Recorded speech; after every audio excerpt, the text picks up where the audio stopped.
Suddenly plan হলো যে ফসিলসের কনসার্টে যাওয়ার। তো আমরা একদম রেডি হয়ে একদম কল্যাণীতে চলে এসেছি। আমরা যেহেতু আগের থেকে টিকিট কেটেছিলাম না, তাই টিকিটগুলো আমরা এখান থেকে কালেক্ট করে নিলাম। কালেক্ট করে নিয়ে সদস্য কার্ডটা রাখ, ঠিক আছে। আরে আজকে হ্যাঁ, এই যে মেন মেম্বার, এই যে কল্যাণী থেকে যদি কিছু না করতে হয় তাহলে কিছু বলার নেই। এটাই।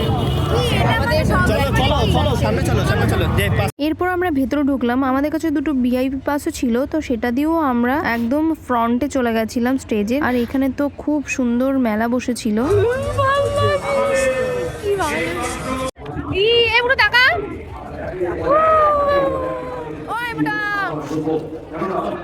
মেলায় সব থেকে বেশি ভালো লাগে আমার এই ক্যারেক্টারের সবগুলো, মানে এখানে এত সুন্দর সুন্দর ক্যারেক্টার, আমি অনেকগুলো নামও জানি না, বাট আমার খুব ভালো লাগে এই দোকানগুলো।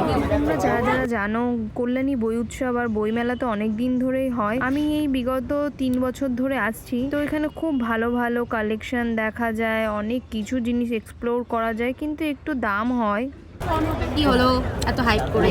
কেন? লাবুবু পাওয়া যাচ্ছে এখানে মাত্র 200-300 টাকায়। কি মেলায় দরকার? তাও কত সুন্দর সুন্দর লাভ ইউ ভাই ওই 5000 টাকা খরচ করার থেকে এইগুলো নেওয়া ভালো। সত্যি এগুলো খুব সুন্দর লাগছে বল। এটা তো আরো ভালো লাগছে। এগুলো কত করে দাদা? সাদাটা 250, বাদ বাকি 200। বাপ রে, কত ক্রেজ! আমি না জেনেই ম্যাচ করে চলে এসেছি। মাই গড, এত ভিড়, খুব ভিড়, বিশাল ভিড়, কিন্তু আমরা হারিয়ে যাবো মনে হচ্ছে ভিড়ের মধ্যে। এখানে আমরা একটা ক্লে জুয়েলারিরও শপ দেখতে পেলাম, তার মধ্যে কিন্তু ক্যান্ডেল ছিল, ওখানে দেখে কিন্তু দাঁড়িয়ে পড়েছিলাম। আর এখানে সবাই মিলে ভাপা পিঠে, সাপটা পিঠে এগুলো ট্রাই করছিল। মেলার মধ্যে এসে আবার এর 80 টাকা হারিয়ে গেছে। এখন আমরা খুঁজতে বেরিয়েছি।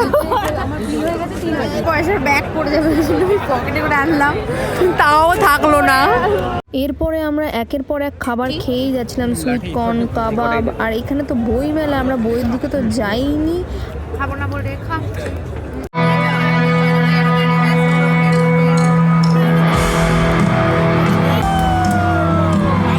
ওই দেখ টিয়া পাখি কতগুলো, ওই দেখ দুদিক দিয়ে ঘুরে মিলে গেল। এগুলোকে ট্রেনিং নিস। হ্যাঁ, কি করে ট্রেনিং নেয়? তাহলে এতগুলো টিয়া পাখিতে এমনি উঠবে না। ওয়াও, দেখ কতগুলো টিয়া পাখি। আমরা বেশ এখানে বসে আছি, আর ওই যে এখানে ফসিলসের ব্যান্ড, অনেকটাই কাছে আছি আমরা, বিকজ এই পাসটার জন্য